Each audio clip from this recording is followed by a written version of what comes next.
6:45. This is the Sri Lanka Broadcasting Corporation. News edited by Lal Mallavarachi and read by Sharifa Tahir. Headlines.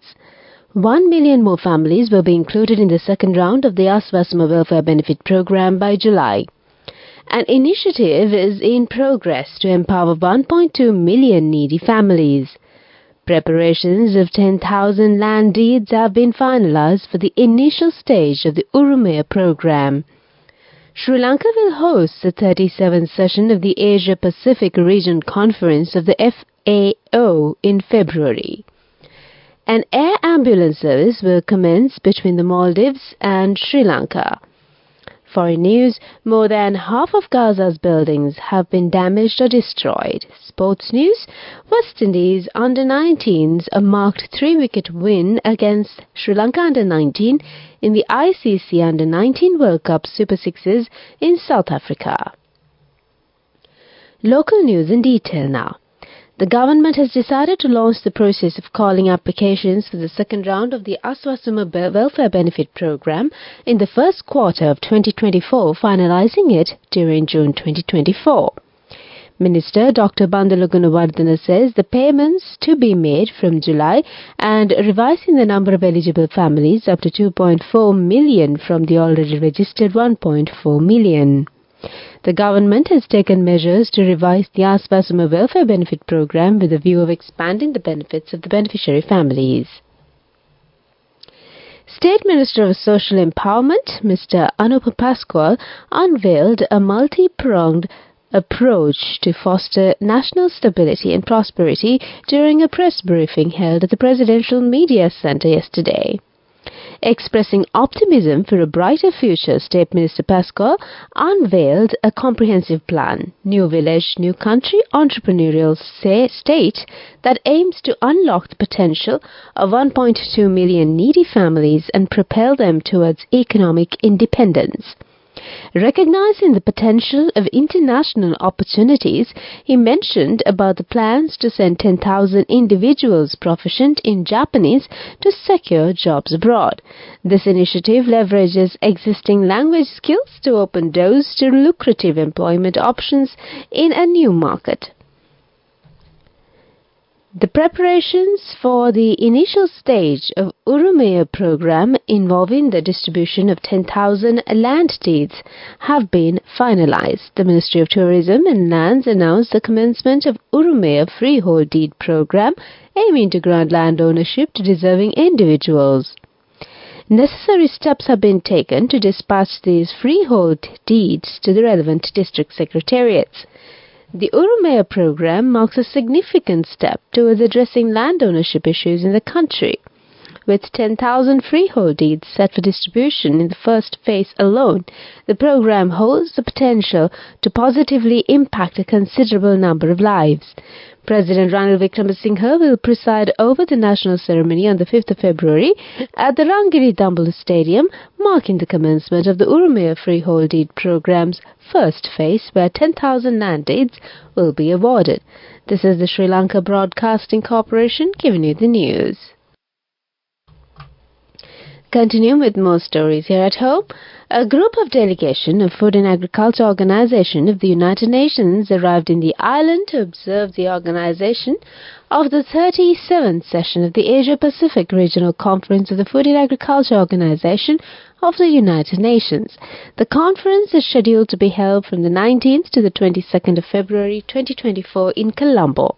The Asia-Pacific Regional Conference of the UNFAO will enable ministers of agriculture and high-end officials from 40 member countries across the region to discuss challenges and priorities related to food and agriculture, promoting regional coherence. Ministry of Foreign Affairs has made arrangements to donate a consignment of Ceylon tea to the people of Palestine in the Gaza Strip as a token of humanitarian assistance, symbolizing the island's unwavering support and solidarity with the people of Palestine.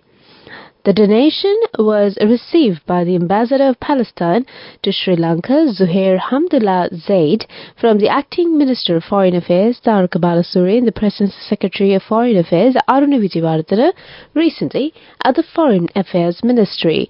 The Colombo-based ambassadors of Saudi Arabia, Egypt, and Iran, as well as diplomats from Iraq, Kuwait, Qatar, Oman, Libya, and UAE, has also graced the occasion. That's local news for the moment. The main news story is brought to you by Sinhala Vedamahatmya. Minister Nimal Siripala Silva said an air ambulance service between the Maldives and the Bandaranaike International Airport will start on the 1st of March this year as part of Phase 1 of the program, Ports, Shipping and Aviation announced. The announcement was made following a special meeting between the Maldives Transport and Aviation Services Minister Captain Mohammed Amin and Minister Nimal Siripala de Silva at the Ministry office, with the aim of initiating an air ambulance service between the two countries. The service will enable Maldivian citizens to arrive promptly in Sri Lanka for urgent medical treatment in cases of accidents, illnesses and other health emergencies. Previously, Maldivian citizens were transported to India for emergency medical care. The main news story was brought to you by Sinhala Vedamahatmya.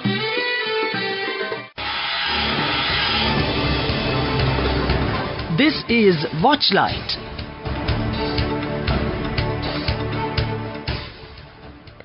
Steps are being taken to impose a minimum speed limit on expressways as accidents are caused due to slow-moving vehicles, Transport Minister Bandula Gunawardena said. He told the weekly cabinet briefing that even though the maximum speed limit is imposed at 100 km per hour, no minimum speed has been imposed yet. He said most accidents are caused when overtaking slow-moving vehicles, and it is important to set a minimum speed limit to prevent such accidents. Coming up, World News.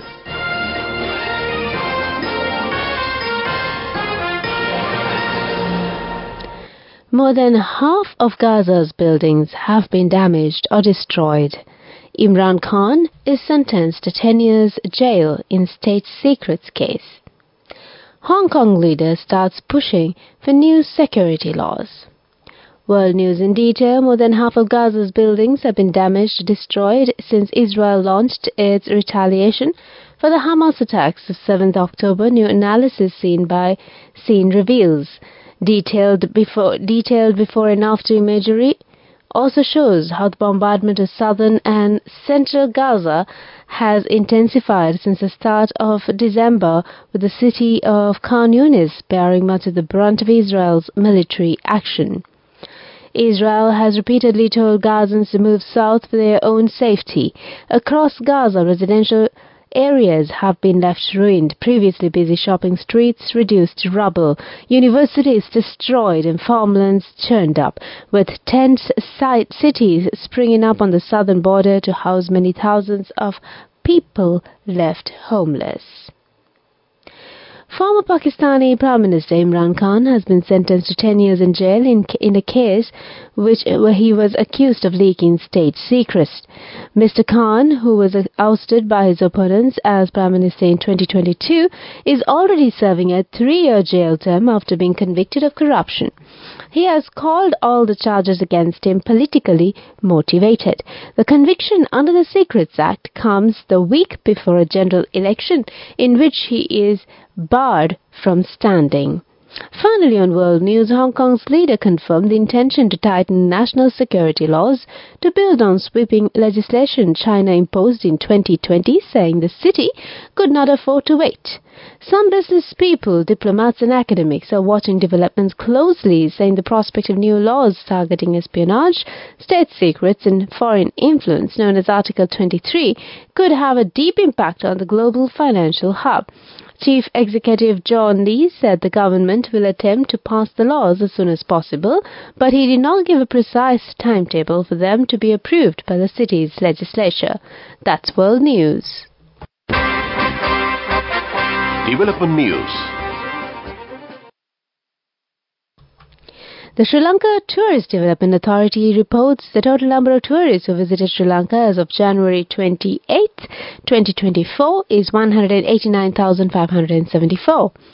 During this period, the highest number of tourist arrivals was recorded on January 15th, with a total of 8,541 visitors. India was the leading contributor to tourist arrivals during this period, while Russia, the United Kingdom, and Germany follow. Moving on with sports news. West Indies under-19s marked 3-wicket win against the Sri Lanka under-19 in the ICC Under-19 World Cup Super Sixes encounter played in Kimberley, South Africa yesterday. Batting first, Sri Lanka under-19 scored 231 in 50 overs. Dinura Kalupahana 53 and Malsha Tharupati 42 runs. In reply, West Indies under-19 scored 232 runs for 7 in 49.3 overs. Team Wedderburn 61 runs. West Indies, though making steady progress in their run chase, underwent some anxious moments in the latter stages of the innings and was guided by Nathan Seeley, who made an unbeaten 27, and Tariq Edward, who together shared an unbroken 26 runs stand for the 8th wicket to pull off a thrilling win with 3 balls to spare. Go ekak tiyana youth eකට life එකේ change එකට නියමෙට set වෙන්න ඇස් වහගෙන දැකපු ගීත හැබැයි කරන්න youth එකට නියමෙට set වෙන friendship එක මෙන්න. The all-new NSB Ithru Mithru account, NSB IM, a plan for your dream.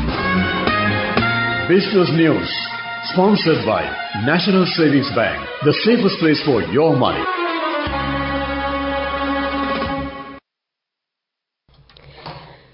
The Yala Safari Jeep Association has decided to increase the fare of the Yala and Bundala Safari Jeeps from the 1st of February, Association President Ajit Priyantha said. He says that all Safari Jeep fares will be increased by 2,000 rupees due to an increase in prices of fuel and spare parts after the imposition of the new 18% value-added tax. Accordingly, the fare for a 4-hour trip in a Toyota Hilux and Mitsubishi used for the Safari Jeeps has been increased from 13,000 to 15,000 rupees. The daily fare has been increased from 28,000 to 30,000 rupees, he said. Business News, sponsored by National Savings Bank, the safest place for your money. Go ekak tiyana youth එකට life එකේ change එකට නියමෙට set වෙන්න ඇස් වහගෙන දැකපු ගීත හැබැයි කරන්න youth එකට නියමෙට set වෙන friendship එක මෙන්න. The all-new NSB Ithru Mithru account, NSB IM, a plan for your dream. And on economic news, the United States Agency for International Development's Partnership for Accelerating Results in Trade, National Expenditure and Revenue Activity with the Ceylon Chamber of Commerce have completed an on-the-job coaching program for 50 development officers attached to the Sri Lanka Export Development Board.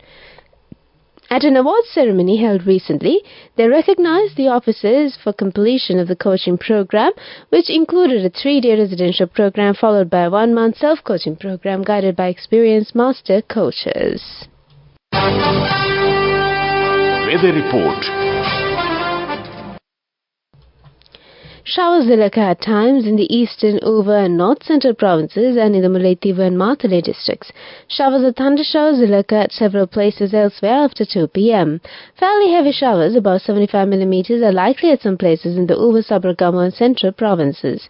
Misty conditions can be expected at some places in the central, Sabaragamu and Uva provinces and in the Galle and Matara districts during the morning.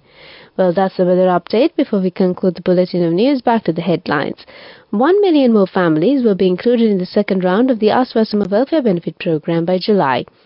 An initiative is in progress to empower 1.2 million needy families. Preparations of 10,000 land deeds will have been finalized for the initial stage of the Urumaya program. Sri Lanka will host the 37th session of the Asia-Pacific Regional Conference of the FAO in February. An air ambulance service will commence between the Maldives and Sri Lanka. Foreign news: more than half of Gaza's buildings have been damaged or destroyed. Sports: West Indies under-19s marked 3-wicket win against the Sri Lanka under-19 in the ICC under-19 World Cup Super Sixes in South Africa. With that, we conclude this bulletin of news, and it's back to Anupama this morning.